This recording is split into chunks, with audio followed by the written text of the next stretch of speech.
ചപ്പാത്തിയും ചിക്കൻ കുനിയയും തമ്മിലുള്ള വ്യത്യാസം നിനക്കറിയാവോ? ചപ്പാത്തിയും ചിക്കൻ ഗുനിയയും തമ്മിലുള്ള വ്യത്യാസം എന്ന് പറയുമ്പം ആ ചപ്പാത്തി നമ്മൾ പരത്തും, ചിക്കൻ ഗുനിയ നമ്മളെ പരത്തും. അല്ല, കൊതുക് പരത്തും. വച്ചടി കയറ്റമുള്ള ജോലി. വച്ചടി വച്ചടി തെങ്ങായിട്ടാണോ? ഓക്കെ. പിന്നെ പിന്നെന്താ ചോദിക്കേണ്ടത്? പോയിട്ട് വരാൻ പറയുന്ന സ്ഥലം.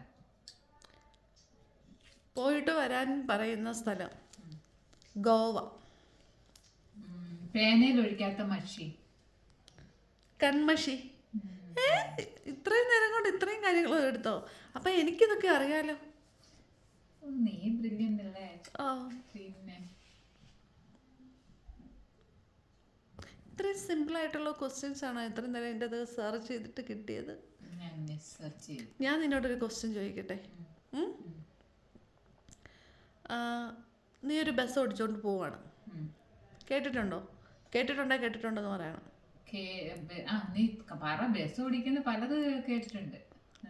ഓക്കെ. അന്നേരം നിന്റെ ബസ്സിൽ ഒരു 10 പേര് മീൻസ്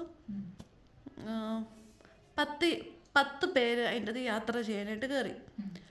കുറേ ബസ് മുമ്പോട്ട് പോയി, ഇടയ്ക്കത്തെ സ്റ്റോപ്പിൽ ഒരു 5 പേര് ഇറങ്ങിയിട്ട് ഒരു 5 പേര് കയറി. പിന്നെ കുറച്ചുകൂടെ മുമ്പോട്ട് പോയപ്പോഴത്തേക്കും ഒരു 2 പേര് ഇറങ്ങിയിട്ട് ഒരു 3 പേര് കയറി. പിന്നെയും കുറച്ചുകൂടെ മുമ്പോട്ട് പോയി, പിന്നെ ഒരു 2 പേര് ഇറങ്ങി. അപ്പോൾ ബസ് ഡ്രൈവറുടെ വെയിറ്റ് എത്രയായിരിക്കും? ബസ് ഡ്രൈവറുടെ വെയിറ്റും ഈ ഇറങ്ങുവാൻ കയറുകയും ചെയ്യുന്നതും തമ്മിലുണ്ട്. എന്നാലും എത്രയായിരിക്കും വെയിറ്റ്? അയാൾക്ക് നോർമലി അയാൾക്ക് എത്ര വെയിറ്റ് ഉണ്ടോ അതായിരിക്കും അയാളുടെ വെയിറ്റ് തന്നെ. എന്നാലും പറഞ്ഞുകൂടെ നിനക്ക്? ബസ് ഡ്രൈവറുടെ വെയിറ്റ് അയാളിങ്ങനെയാ വണ്ണമുള്ള ആളാണോ? അത് പറഞ്ഞില്ലല്ലോ. ആള് 10 പേര് കയറി, 10 പേരല്ലേ വണ്ടിയിൽ എത്ര പേര് കയറിയാലും ഡ്രൈവിംഗ് അറിയാമെങ്കിൽ വണ്ണില്ലാത്തവർക്കും വണ്ണമുള്ളവർക്കും വണ്ടി ഓടിക്കാമല്ലോ. അത്യാവശ്യം വണ്ണമുണ്ട്. അല്ല, അത്യാവശ്യം വണ്ണം എന്ന് പറഞ്ഞാൽ ചെറിയ വണ്ണം കാണുമായിരിക്കും. ഒരു ഡ്രൈവർ ആണെങ്കിൽ അയാൾക്ക് ഒരു 10-75 കിലോ കാണാം ഉണ്ടാവും. ആൻസർ തെറ്റാണ്. പറയട്ടെ? പറഞ്ഞു. തോറ്റോ? ഞാൻ തോറ്റു. നീയാണ് ബസ് ഡ്രൈവർ എന്ന് ഞാൻ ഓൾറെഡി പറഞ്ഞു. അപ്പം നിന്റെ വെയിറ്റ് നിനക്ക് അറിയത്തില്ല? അത് ഞാൻ ശ്രദ്ധിച്ചില്ല ചോദ്യം. പിന്നെ ബസ്സിൽ കയറ് 10 പേരുണ്ടെന്നല്ലേ പറഞ്ഞു നീ? ഞാൻ പറഞ്ഞു നീ ഓടിക്കുന്ന ബസ്സിൽ, നീ ഒരു ബസ് അന്ന് അങ്ങനെ പറഞ്ഞ് തുടങ്ങിയിട്ടാ ഞാൻ വെച്ചത്. ഞാനത് വീഡിയോ എടുത്തിട്ടുണ്ട്, അപ്പം നിനക്ക് കാണാലോ ഞാൻ പറഞ്ഞിട്ടുണ്ടോ ഇല്ലയോ എന്നുള്ളത്. ഞാനത് ശ്രദ്ധിച്ചില്ല. നീ ഓടിക്കുന്നതെന്ന് എനിക്ക് മനസ്സിലായി. ഞാൻ വേറൊരു ക്വസ്റ്റ്യൻ ചോദിച്ചോട്ടെ? യെസ് ഓർ നോ മാത്രം പറഞ്ഞാൽ മതി കേട്ടോ. നീ മണ്ടിയാണെന്ന് നിന്റെ വീട്ടുകാർക്കും നാട്ടുകാർക്കും ഒക്കെ അറിയാവോ ഇല്ലയോ?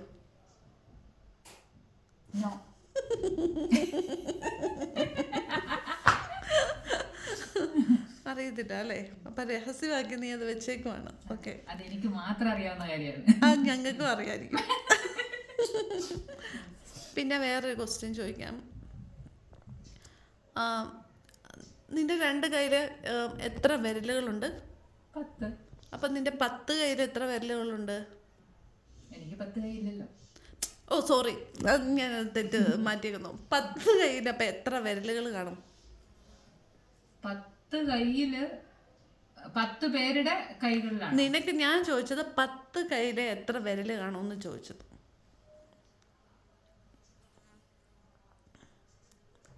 കുസൃതി ചോദ്യങ്ങൾക്കൊന്നും ഇത്രയും ആലോചിക്കേണ്ട കാര്യമൊന്നുമില്ല. എന്നെ പോലെ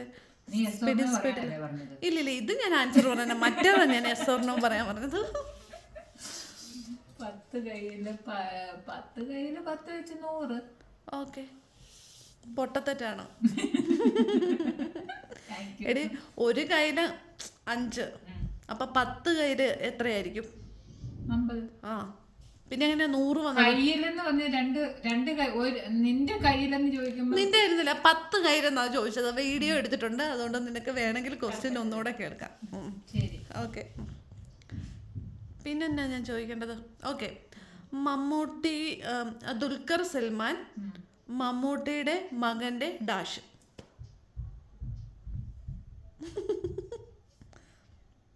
മകന്റെ പേര്.